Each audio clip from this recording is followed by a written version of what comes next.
on fire. Very line. I mean, corruption is the so-called emoluments clause. I'm not a lawyer.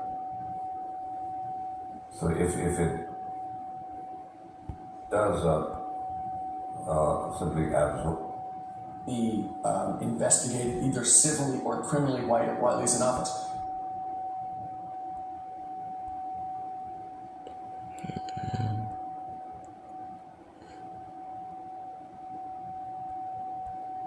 Leaders against Bill Clinton, I'd like you to take a look.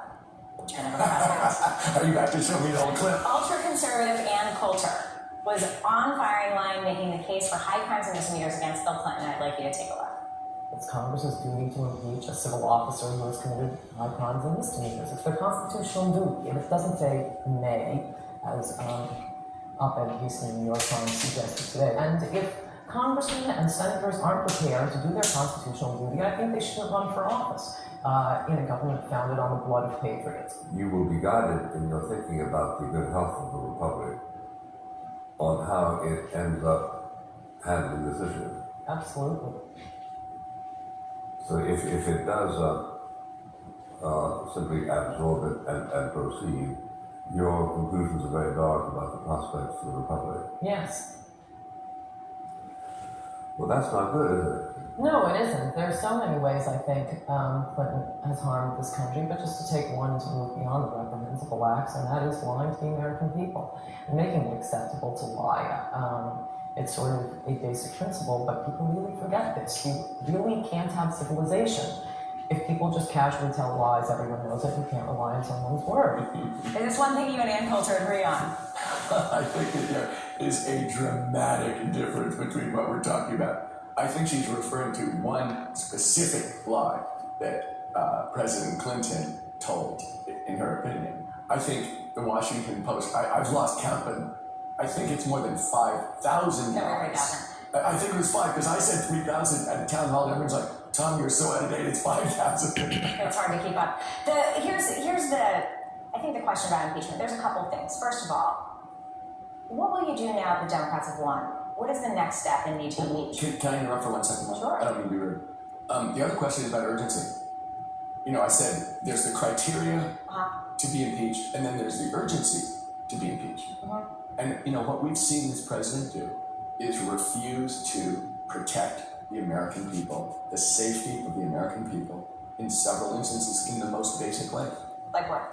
I think the first one, which people were outraged about at the time, but which I think they've now conveniently forgot about, was when he denied the overwhelming evidence that the Russians had hacked the 2016 presidential election.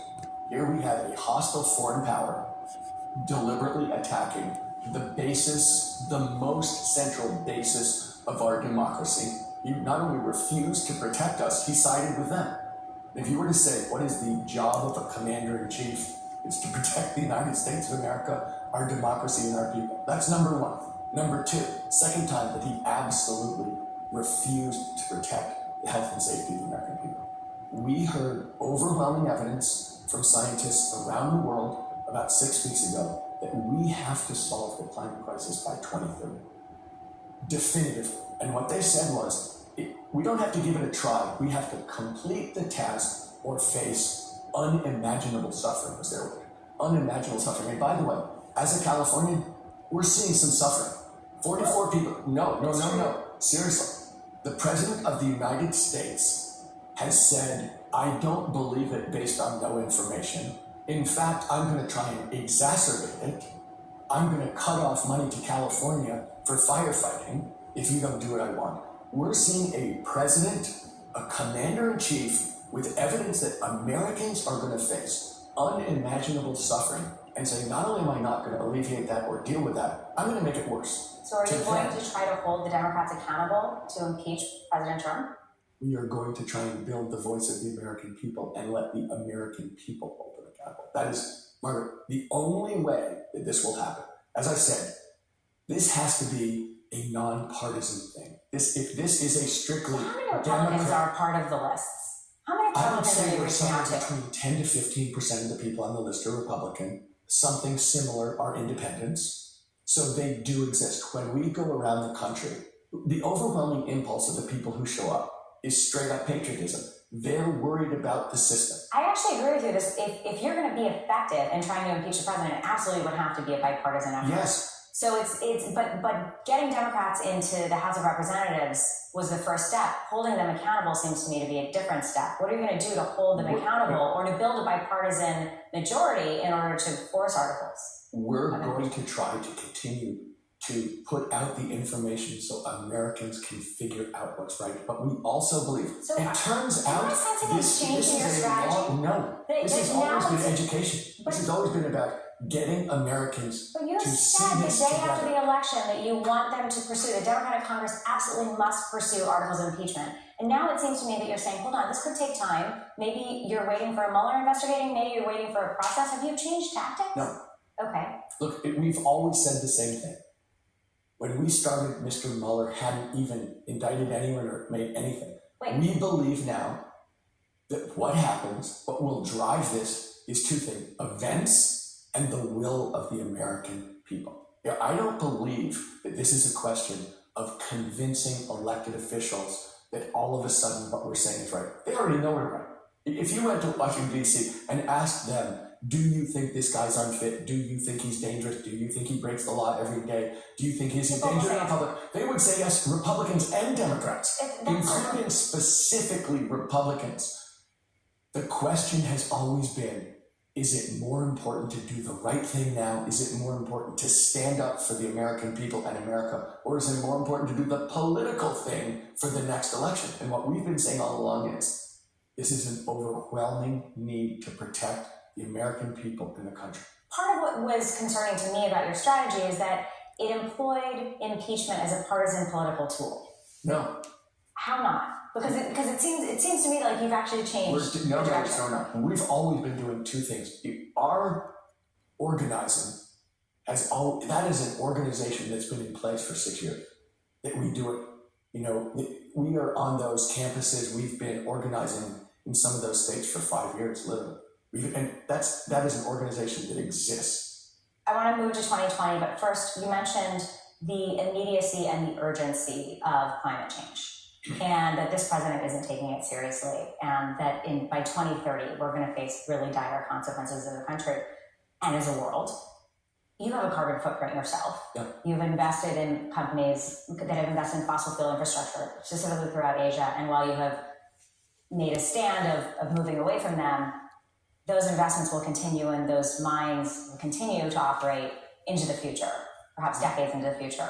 How do you square that with the urgency of the climate change? We invested, I ran an investment business that invested in every part of the economy.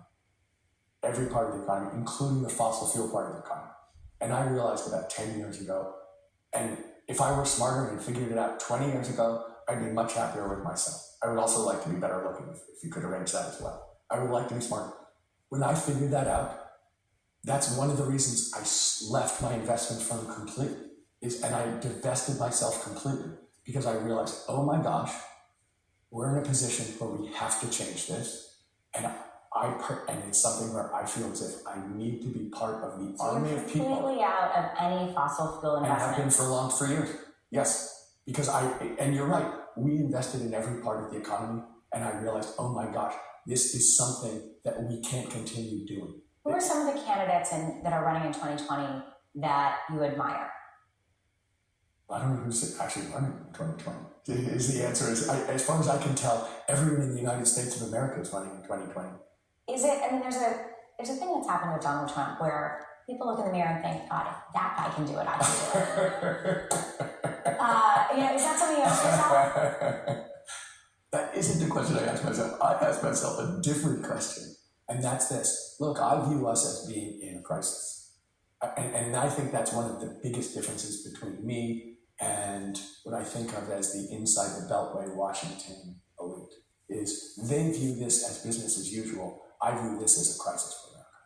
And so in that context, my goal is to figure out, what can I do to get America back onto a just and prosperous path? And my attitude is, it isn't about me. It's about getting back onto the just and prosperous path. So I've been trying to figure out, what can I do to bring, whatever talent I have to that goal and that movement, and as hard as I can, because I do believe it's urgent, and I do believe it's a matter of right and wrong. One of the things I've discovered in going around the country and doing 40 town halls and all this time is I am a really competitive American. I do not like to see Americans suffer. I do not like to see Americans fail. I don't like to see America fail. I don't like it when I go places and I realize we are not the leaders of the free world. That makes me crazy. I do not like it when I realize that Americans don't have the opportunities to succeed the way they should, and we aren't going to succeed as a country the way we should. Sounds to me like you're running.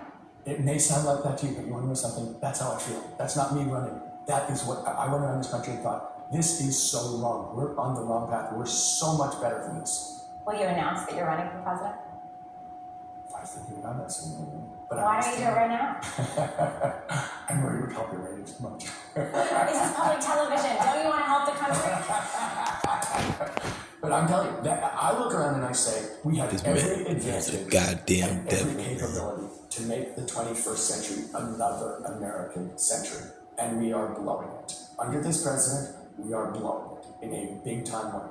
And that means that there will be, for one thing, unimaginable suffering for Americans, but also it means that we won't be living up to our potential and Americans won't be living up to their dreams. And that stinks. That completely stinks. And I don't care if you're a Republican or a Democrat. You should have that feeling too. And if you have that feeling, it doesn't mean you're running for president. It just means you're an American.